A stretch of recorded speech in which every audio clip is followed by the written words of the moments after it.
if I had some sort of a super sophisticated drone technology that is above and beyond what we think of in terms of what's technologically available today, I would say it's UFOs too.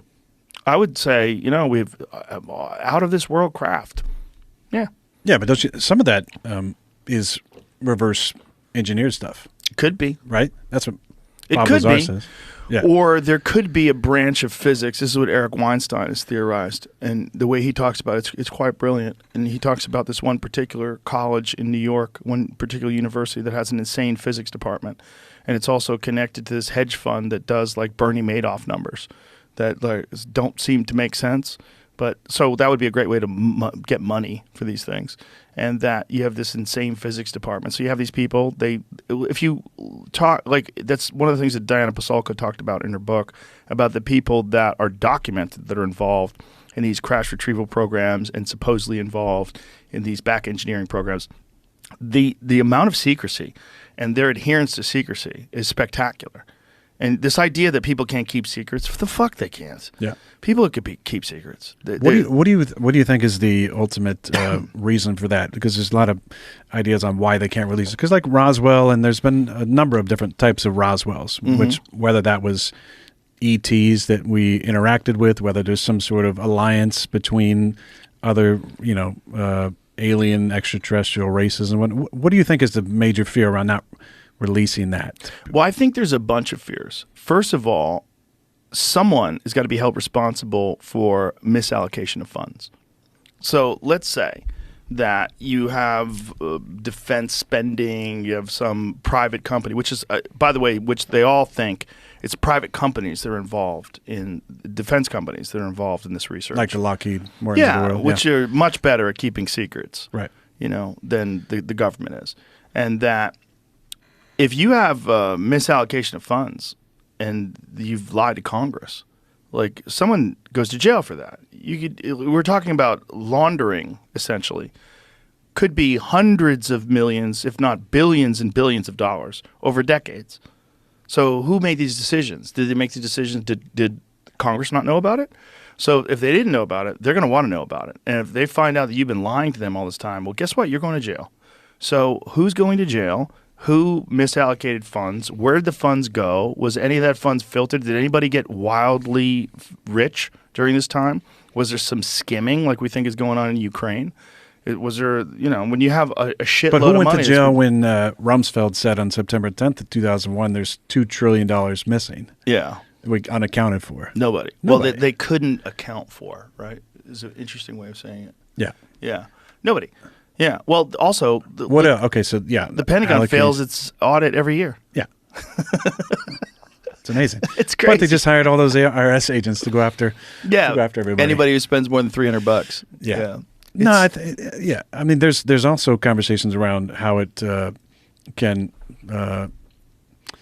fuck with religion, and the ideologies that so many people have and the belief systems. If there's, say there is extraterrestrial life, and how many planets in the galaxy have we found now that could sustain life even in a close proximity to us? Yeah, quite a few. Yeah. So but Diana Pasulka's work, what they're talking about is not even necessarily something from another planet. Perhaps something from another planet, but maybe something that's from another dimension.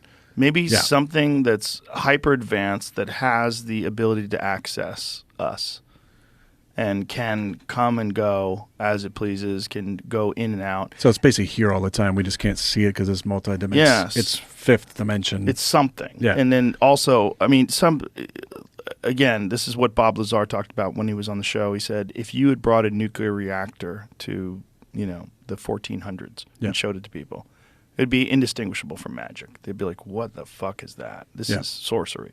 This is crazy. But now it's just normal. As time goes on, 1 million years, 2 million years from now, if somehow or another there's intelligent beings that have continued this evolution of technology and innovation, they're going to get to a place where it's they have the ability to do things that are unfathomable. You can't even imagine it. Your mind is not capable of it because you don't have a point of reference. You don't have context. There's not pre-existing technology that leads you to make a logical bridge towards this potential. That's not the words. Like they talk about some of the stories in the ancient texts and in the Bible. They they don't have the words to explain like what a spaceship is. It's like, no, it's like a chariot in the sky. Ezekiel. Yeah. When you pull up the description that Ezekiel had of the wheel within a wheel, my God, it sounds like a UFO. Yeah. And what a lot of people, I would like to talk to Tucker Carlson about this, because Tucker Carlson has this belief too.